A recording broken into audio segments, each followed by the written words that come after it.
اللہ رب العزت نے انسان کی نجات ایک ایسے ڈر میں رکھی ہے جس ڈر کے اندر خیر ہی خیر ہے، اور وہ ڈر ہے اللہ رب العزت کا۔ انسان گناہوں سے اس وقت تک نہیں بچتا جب تک اس کو اللہ کا ڈر نہ ہو۔ اگر کوئی انسان اللہ کے ڈر کی وجہ سے کسی گناہ کو چھوڑ دے، اللہ نے اس کے لیے ایک تو نجات کا وعدہ کیا ہے، اور دوسرا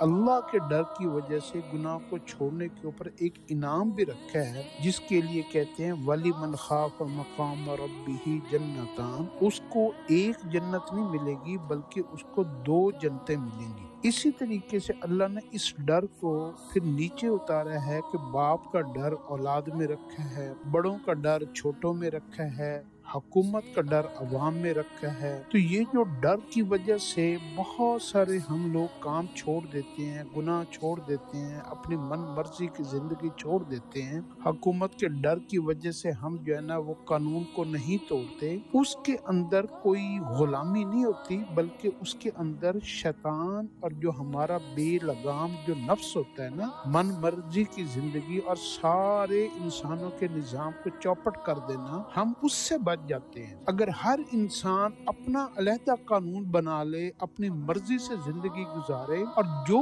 اس کا دل چاہے وہ کرے، تو پھر وہ دوسروں انسانوں کو سب سے زیادہ نقصان پہنچاتا ہے۔ ڈر کا مطلب یہ ہوتا ہے کہ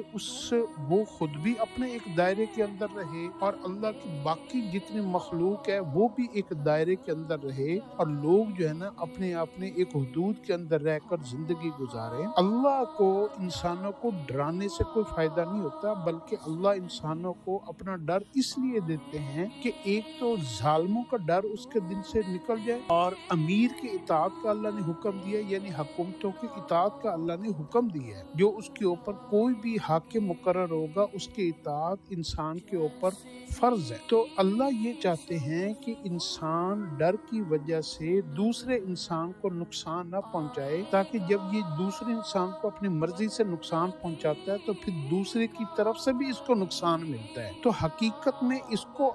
اس کو ہی اللہ بچانا چاہتے ہیں اپنے ڈر کی وجہ سے، اور ساتھ اگر اللہ صرف اپنا ڈر چاہتے ہوتے تو اللہ انعام نہ دیتے۔ اللہ تو اس کو کہنا ماننے کی وجہ سے انعام دیتے ہیں کہ میں اس کو دو جنتیں دوں گا۔ اس لیے آپ اپنی زندگی میں گریبان میں جھانک کر دیکھیں، کبھی آپ نے تنہائی میں جہاں آپ کو پورے گناہ کرنے کی قدرت حاصل ہو، کوئی دیکھنے والا نہ ہو، سارے اسباب گناہ کے موجود ہوں، کبھی آپ نے اللہ کے ڈر کی وجہ سے گناہ کو چھوڑ دیا ہے، تو آپ بڑے خوش نصیب ہیں۔ آپ کے ساتھ اللہ کا وعدہ ہے کہ اللہ آپ کو دو جنتیں عطا فرمائے گا۔ جب بھی آپ کو گناہ کا موقع ملے اور آپ کو کوئی روکنے والا نہ ہو، اور آگے گناہ کے سارے اسباب بھی موجود ہوں، گناہ کرنے والی عورت بھی تیار ہو، سارے حالات بھی موجود ہوں، تو اس وقت اگر آپ اللہ کے ڈر کی وجہ سے گناہ چھوڑ دیتے ہیں تو آپ دنیا کے خوش قسمت ترین لوگوں میں شامل ہیں۔